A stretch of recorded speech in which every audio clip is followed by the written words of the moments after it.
السلام عليكم ورحمة الله وبركاته. بعد المباراة الأخيرة بين الثورة واتحاد العاصمة، تغير في الترتيب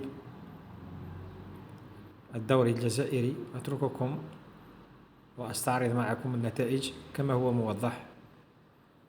في المقدمة دائما بالوزداد ب 54 نقطة، يتبعه شباب قسنطينة ب 46 نقطة، مولودية الجزائر 39 نقطة، اتحاد العاصمة 39 نقطة بعد الخسارة الأخيرة، وفاق سطيف 39 نقطة، الثورة 37 نقطة، البيض 36 نقطة، خنشلة ب 36 نقطة، متبوعا بمولودية وهران ب 34 نقطة.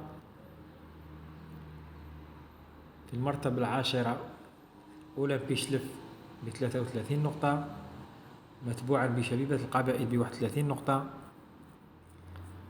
في المرتبة الثانية عشر اتحاد بالسكرة ب 31 نقطة،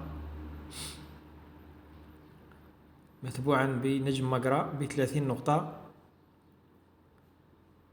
ثم أمل الأربعاء ب 29 نقطة،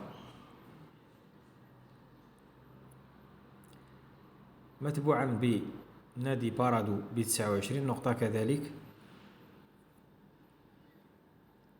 وفي المرتبة الأخيرة هلال شلغوم العيد ب3 نقاط، متذيل الترتيب.